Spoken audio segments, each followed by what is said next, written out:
ನಮಸ್ಕಾರ. ಇವತ್ತಿನ ನಮ್ಮ ಡೀಪ್ ಟೈವ್ಗೆ ಸ್ವಾಗತ. ಇಂದು ನಮ್ಮ ಗಮನ ಕರ್ನಾಟಕದ ಯುವ ಚೆಸ್ ಆಟಗಾರರ ಒಂದು ಮುಖ್ಯ ಅವಕಾಶದ ಮೇಲಿದೆ. ಅಂದ್ರೆ ರಾಜ್ಯ ಅಂಡರ್ 17 ಓಪನ್ ಮತ್ತೆ ಬಾಲಕಿಯರ ಚೆಸ್ ಚಾಂಪಿಯನ್ಶಿಪ್ 2025. ಹೌದು, ನಮಸ್ಕಾರ. ಇದು ತುಂಬಾ ವಿಶೇಷವಾದ ಪಂದ್ಯಾವಳಿ. ಯಾಕಂದ್ರೆ ಇದು ಫಿಡೆ ರೇಟೆಡ್. ಫಿಡೆ ರೇಟೆಡ್, ಅದು ಬಹಳ ಮುಖ್ಯ ಅಲ್ವಾ? ಖಂಡಿತ. ಅಂದ್ರೆ ಇಲ್ಲಿ ಆಟಗಾರರ ಪ್ರದರ್ಶನ ಅವರ ಅಂತಾರಾಷ್ಟ್ರೀಯ ರೇಟಿಂಗ್ ಮೇಲೆ ನೇರ ಪರಿಣಾಮ ಬೀರುತ್ತೆ, ಮತ್ತೆ ರಾಷ್ಟ್ರೀಯ ಚಾಂಪಿಯನ್ಶಿಪ್ಗೆ ಆಯ್ಕೆಯಾಗುವ ಅವಕಾಶನೂ ಇದೆ. ಗ್ರೇಟ್. ಯಾರಿದನ್ನ ಆಯೋಜನೆ ಮಾಡ್ತಿರೋದು? ಇದನ್ನ ಗುಲ್ಬರ್ಗಾ ಜಿಲ್ಲಾ ಚೆಸ್ ಅಸೋಸಿಯೇಷನ್ ಅವರು ಕರ್ನಾಟಕ ರಾಜ್ಯ ಚೆಸ್ ಅಸೋಸಿಯೇಷನ್ ಪರವಾಗಿ ನಡೆಸುತ್ತಿದ್ದಾರೆ. ಜೊತೆಗೆ ಒಟ್ಟು ಬಹುಮಾನದ ಮೊತ್ತ ಕೂಡ ಇದೆ, ರು 50,000. ವಾವ್, 50,000. ಇದು ಯುವ ಆಟಗಾರರಿಗೆ ಒಳ್ಳೆ ಪ್ರೋತ್ಸಾಹ ಅಲ್ವಾ? ಹೌದು, ಖಂಡಿತವಾಗಿಯೂ. ಸರಿ, ಹಾಗಾದ್ರೆ ಬೇಸಿಕ್ ಡೀಟೇಲ್ಸ್ ಹೇಳಿ. ಎಲ್ಲಿ ನಡೆಯುತ್ತೆ, ಯಾವಾಗ? ಖಂಡಿತ. ಇದು ಆಗಸ್ಟ್ 29 ಇಂದ 31 ವರೆಗೆ, ಅಂದ್ರೆ 3 ದಿನ. 3 ದಿನನಾ?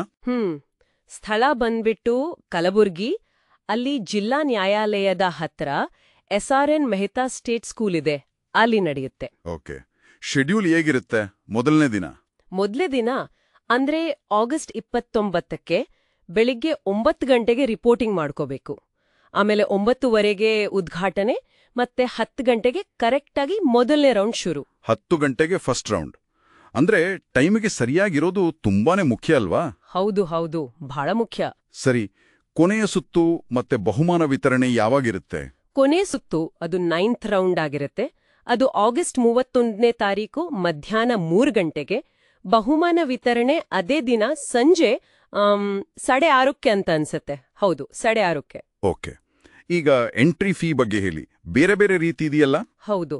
ಈಗ ಜಿಲ್ಲಾ ಮಟ್ಟದಲ್ಲಿ ಸೆಲೆಕ್ಟ್ ಆಗಿ ಬಂದಿರೋರಿಗೆ ರೂಪಾಯಿ 600. ಬೇರೆಯವರು ಅಂದ್ರೆ ಡೈರೆಕ್ಟ್ ಆಗಿ ಎಂಟ್ರಿ ತಗೊಳ್ಳೋರು, ಅವ್ರಿಗೆ ಸಾಮಾನ್ಯ ಶುಲ್ಕ ರೂಪಾಯಿ 900. ಡೋನರ್ ಎಂಟ್ರಿ ಅಂತಾನೂ ಇದೆಯಲ್ಲ, ಅದು? ಡೋನರ್ ಎಂಟ್ರಿ ಅಂತ ಇದೆ, ಅದು ರೂಪಾಯಿ 1,200. ಅದು ಬಹುಶಃ ಏನ್ ಹೇಳ್ತಾರೆ, ಟೂರ್ನಮೆಂಟ್ಗೆ ಸ್ವಲ್ಪ ಹೆಚ್ಚಿನ ರೀತಿಯಲ್ಲಿ ಸಪೋರ್ಟ್ ಮಾಡೋರಿಗಿರಬಹುದು. ಅಂದ್ರೆ ಆಟದಲ್ಲಿ ಏನಾದ್ರು ವ್ಯತ್ಯಾಸ ಇರುತ್ತಾ? ಇಲ್ಲ, ಖಂಡಿತ ಇಲ್ಲ. ಆಟದ ನಿಯಮ ಎಲ್ಲರಿಗೂ ಒಂದೇ. ಓಕೆ. ರಿಜಿಸ್ಟರ್ ಮಾಡೋಕೆ ಲಾಸ್ಟ್ ಡೇಟ್ ಯಾವಾಗ? Last date August 27, 2025. ಅದಾದ್ಮೇಲೆ ಲೇಟ್ ಫೀ ಬೀಳುತ್ತೆ, ರೂಪಾಯಿ 200. ಸರ್ಕಲ್ ಚೆಸ್ ಅಂತ ವೆಬ್ಸೈಟ್ ಇದೆ, ಅದರ ಮೂಲಕನೇ ಮಾಡಬೇಕು ರಿಜಿಸ್ಟ್ರೇಷನ್. ಸರಿ. ಈಗ ಅರ್ಹತೆ ಅಂದ್ರೆ ಎಲಿಜಿಬಿಲಿಟಿ ಬಗ್ಗೆ ಸ್ಪಷ್ಟವಾಗಿ ಹೇಳಿ. ವಯಸ್ಸು ಎಷ್ಟಿರಬೇಕು? ಇದು ತುಂಬಾ ಮುಖ್ಯವಾದ ಪಾಯಿಂಟ್. ಆಟಗಾರರು ಜನವರಿ 1, 2008 ಅಂದ್ರೆ 1/1/2008 ಆ ದಿನ ಅಥವಾ ಆ ಮೇಲೆ ಹುಟ್ಟಿದವರಾಗಿರ್ಬೇಕು. ಓಕೆ. ಏಜ್ ಪ್ರೂಫ್ಗೆ ಏನ್ ಕೊಡ್ಬೇಕು? ಸ್ಕೂಲ್ ಸರ್ಟಿಫಿಕೇಟ್ ನಡೆಯುತ್ತಾ? ಇಲ್ಲ, ಶಾಲಾ ಸರ್ಟಿಫಿಕೇಟ್ ಖಂಡಿತ ನಡೆಯೋಲ್ಲ. ಅಧಿಕೃತ ಜನನ ಪ್ರಮಾಣ ಪತ್ರ ಬೇಕೇ ಬೇಕು. ಅಂದ್ರೆ ಮಗು ಹುಟ್ಟಿದ 1 ವರ್ಷದ ಒಳಗೆ ಪಂಚಾಯತ್, ಮುನಿಸಿಪಾಲಿಟಿ ಅಥವಾ ಕಾರ್ಪೊರೇಷನ್ನಿಂದ ಪಡೆದಿದ್ದಿರಬೇಕು. ಇದು ತುಂಬಾ ಸ್ಟ್ರಿಕ್ಟ್ ಆಗಿರುತ್ತೆ. ಸರಿ. ಮತ್ತೆ ಅವರು ಕರ್ನಾಟಕದವರೇ ಆಗಿರ್ಬೇಕಲ್ವಾ? ಹೌದು. ಕೇವಲ ಕರ್ನಾಟಕ ರಾಜ್ಯದ ನಿವಾಸಿಗಳು ಮತ್ತೆ ಭಾರತೀಯ ನಾಗರಿಕರು ಮಾತ್ರ ಭಾಗವಹಿಸಬಹುದು. ಇದರ ಜೊತೆಗೆ AICF ಮತ್ತೆ KSCA ರಿಜಿಸ್ಟ್ರೇಷನ್ ಬಗ್ಗೆ ಹೇಳಿದ್ರಿ. ಹೌದು. AICF ಅಂದ್ರೆ all India chess federation, KSCA ಅಂದ್ರೆ ನಮ್ಮ ಕರ್ನಾಟಕ ಸ್ಟೇಟ್ ಚೆಸ್ ಅಸೋಸಿಯೇಷನ್. ಇವೆರಡರ 2025-26ನೇ ಸಾಲಿನ ರಿಜಿಸ್ಟ್ರೇಷನ್ ಕಡ್ಡಾಯವಾಗಿ ಮಾಡಿಸಿರ್ಬೇಕು. ಮೊದಲನೇ ರೌಂಡ್ ಪೇರಿಂಗ್ಸ್ ಅನೌನ್ಸ್ ಮಾಡೋ ಮೊದಲೇ ಇದಾಗಿರ್ಬೇಕು. ಲಿಂಕ್ಸ್ ಎಲ್ಲ ಅವರ ನೋಟಿಫಿಕೇಶನ್ನಲ್ಲಿ ಕೊಟ್ಟಿರ್ತಾರೆ. ಓಕೆ. ಈಗ ಗೇಮ್ ರೂಲ್ಸ್ ಕಡೆ ಬರೋಣ. ಸ್ವಿಸ್ ಸಿಸ್ಟಮ್ 9 ರೌಂಡ್ಸ್ ಅಂದ್ರಿ, ಟೈಮ್ ಕಂಟ್ರೋಲ್ ಹೇಗಿರುತ್ತೆ? ಹೌದು, ಇದು ಫಿಡೆ ರೂಲ್ಸ್ ಪ್ರಕಾರ ನಡೆಯೋದು. ಸ್ವಿಸ್ ಸಿಸ್ಟಮ್ ಅಂದ್ರೆ ಎಲ್ಲರೂ 9 ರೌಂಡ್ ಆಡ್ತಾರೆ.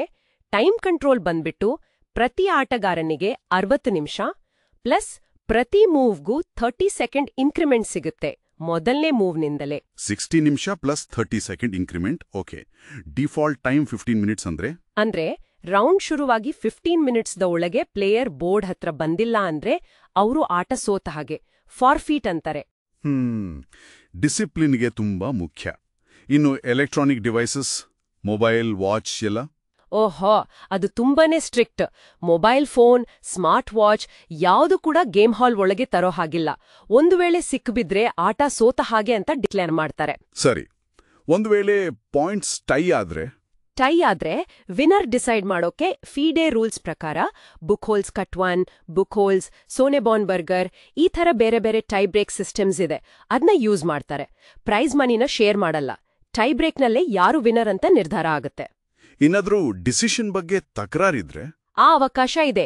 ಚೀಫ್ ಆರ್ಬಿಟರ್ ಡಿಸಿಷನ್ ಕೊಟ್ಟ 10 ನಿಮಿಷದೊಳಗೆ Rs. ಫೀ ಕಟ್ಟಿ ಲಿಖಿತವಾಗಿ ಅಪೀಲ್ ಮಾಡಬಹುದು. ಓಕೆ, ಬಹುಮಾನಗಳ ಬಗ್ಗೆ ಸ್ವಲ್ಪ ಡೀಟೇಲ್ ಆಗಿ ಹೇಳಿ. Cash prize, trophies. ಹೌದು, ಓಪನ್ ಕ್ಯಾಟಗರಿ ಮತ್ತೆ ಗರ್ಲ್ಸ್ ಕ್ಯಾಟಗರಿ ಎರಡರಲ್ಲೂ ಪ್ರತ್ಯೇಕ ಬಹುಮಾನಗಳು. 2 ಸೆಕ್ಷನ್ನಲ್ಲೂ ಟಾಪ್ 15 ಆಟಗಾರರಿಗೆ ಕ್ಯಾಶ್ ಪ್ರೈಸ್ ಇದೆ. ಒಟ್ಟು ಮೊತ್ತ Rs. ಅಂತ ಮೊದ್ಲೇ ಹೇಳಿದ್ವಲ್ಲ. ಹೌದು. ಫಸ್ಟ್ ಪ್ರೈಸ್ ₹5,000 ಮತ್ತೆ ಟ್ರೋಫಿ, ಸೆಕೆಂಡ್ ಪ್ರೈಸ್ ₹3,000 ಮತ್ತೆ ಟ್ರೋಫಿ. ಹೀಗೆ ಲಿಸ್ಟ್ ಇದೆ. ಇದರ ಜೊತೆಗೆ ಏಜ್ ಗ್ರೂಪ್ ಪ್ರೈಸಸ್ ಕೂಡ ಇದೆ. ಅಂಡರ್ 15, 13, 11, 9, 7 ಈ ಎಲ್ಲಾ ವಿಭಾಗಗಳಲ್ಲಿ ಟಾಪ್ 3 ಆಟಗಾರರಿಗೆ ಟ್ರೋಫಿಗಳು ಸಿಗುತ್ತೆ. ವಾವ್! ಅಂದ್ರೆ ಬಹಳಷ್ಟು ಜನರಿಗೆ ಬಹುಮಾನ ಸಿಗೋ ಸಾಧ್ಯತೆ ಇದೆ. ಹೌದು. ಅಷ್ಟೇ ಅಲ್ಲ, ಕಲ್ಬುರ್ಗಿ ಸ್ಥಳೀಯ ಆಟಗಾರರಿಗೆ ಓಪನ್ ಮತ್ತೆ ಗರ್ಲ್ಸ್ ಎರಡರಲ್ಲೂ ಪ್ರತ್ಯೇಕ ಬಹುಮಾನಗಳನ್ನು ಇಟ್ಟಿದ್ದಾರೆ. ಓಹೋ, ಅದು ಒಳ್ಳೆದು. ಸ್ಥಳೀಯ ಪ್ರತಿಭೆಗಳಿಗೆ ಪ್ರೋತ್ಸಾಹ ಸಿಕ್ಕಾಗೆ. ರಾಷ್ಟ್ರೀಯ ಚಾಂಪಿಯನ್ಶಿಪ್ಗೆ ಸೆಲೆಕ್ಷನ್ ಬಗ್ಗೆ ಹೇಳಿ. ಅದೇ ಅತಿ ಮುಖ್ಯವಾದ ವಿಷಯ. ಓಪನ್ ಕ್ಯಾಟಗರಿ ಮತ್ತೆ ಗರ್ಲ್ಸ್ ಕ್ಯಾಟಗರಿ ಎರಡರಲ್ಲೂ ಟಾಪ್ 2 ವಿನ್ನರ್ಸ್ ಅಂದ್ರೆ ಮೊದಲ 2 ಸ್ಥಾನ ಪಡೆದವರು ನೇರವಾಗಿ 2025ರ ನ್ಯಾಷನಲ್ ಅಂಡರ್ 17 ಚೆಸ್ ಚಾಂಪಿಯನ್ಶಿಪ್ಗೆ ಕರ್ನಾಟಕವನ್ನ ರೆಪ್ರೆಸೆಂಟ್ ಮಾಡೋಕೆ ಕ್ವಾಲಿಫೈ ಆಗ್ತಾರೆ. ಇದು ನಿಜವಾಗ್ಲೂ ದೊಡ್ಡ ಅವಕಾಶ. ಖಂಡಿತ. ಕೊನೆಯದಾಗಿ ಕಾಂಟ್ಯಾಕ್ಟ್ ಡೀಟೇಲ್ಸ್ ಮತ್ತೆ ವಸತಿ ಬಗ್ಗೆ ಏನಾದ್ರೂ ಮಾಹಿತಿ ಇದೆಯಾ? ಹೌದು, ನೋಟಿಫಿಕೇಷನ್ನಲ್ಲಿ ಜ್ಞಾನದೀಪ್ ಎಂ, ಪ್ರಮೋದ್ ರಾಜ್ ಮೋರೆ ಹೀಗೆ ಆರ್ಗನೈಸಿಂಗ್ ಕಮಿಟಿಯ ಕೆಲವರ ಫೋನ್ ನಂಬರ್ಗಳನ್ನ ಕೊಟ್ಟಿದ್ದಾರೆ. ಏನಾದ್ರೂ ಡೌಟ್ಸ್ ಇದ್ರೆ ಕಾಂಟ್ಯಾಕ್ಟ್ ಮಾಡಬಹುದು. ವಸತಿ ಬಗ್ಗೆ ಹೇಳೋದಾದ್ರೆ ಆಟಗಾರರು ಅವರ ಅರೇಂಜ್ಮೆಂಟ್ಸ್ ಅವರೇ ನೋಡ್ಕೋಬೇಕು. ಆದ್ರೂ ಹತ್ತಿರದಲ್ಲಿರೋ ಕೆಲವು ಹೋಟೆಲ್ಗಳ ಲಿಸ್ಟ್ ಕೊಟ್ಟಿದ್ದಾರೆ, ಸಹಾಯ ಆಗಲಿ ಅಂತ. Okay, perfect. ಹಾಗಾದ್ರೆ ಒಟ್ಟಾರೆಯಾಗಿ ಹೇಳೋದಾದ್ರೆ ಕರ್ನಾಟಕದ ಅಂಡರ್ 17 ಚೆಸ್ ಆಟಗಾರರಿಗೆ ಇದು ಮಿಸ್ ಮಾಡ್ಕೊಳ್ಬಾರ್ದ ಅವಕಾಶ. ಆಗಸ್ಟ್ 29ರಿಂದ 31 ಕಲಬುರಗಿಯಲ್ಲಿ 5 ಡೇ ರೇಟಿಂಗ್ ಸಿಗುತ್ತೆ, ನ್ಯಾಷನಲ್ಸ್ಗೂ ಹೋಗೋ ಚಾನ್ಸ್ ಇದೆ, ಮತ್ತೆ ₹50,000 ಬಹುಮಾನ ಕೂಡ. ಹೌದು, ಮುಖ್ಯವಾಗಿ ನೆನಪಿಡಬೇಕಾದ್ದು ಜನವರಿ 1, 2008 ಅಥವಾ ಆಮೇಲೆ ಹುಟ್ಟಿರಬೇಕು, ಅಫಿಷಿಯಲ್ ಬರ್ತ್ ಸರ್ಟಿಫಿಕೇಟ್ ಬೇಕು, AICF, KSAR ರಿಜಿಸ್ಟ್ರೇಷನ್ ಆಗಿರಬೇಕು. ಮತ್ತೆ ಗೇಮ್ ಹಾಲ್ನಲ್ಲಿ ಎಲೆಕ್ಟ್ರಾನಿಕ್ ಗ್ಯಾಜೆಟ್ಸ್ ಬಿಲ್ಕುಲ್ ತರೋ ಹಾಗಿಲ್ಲ.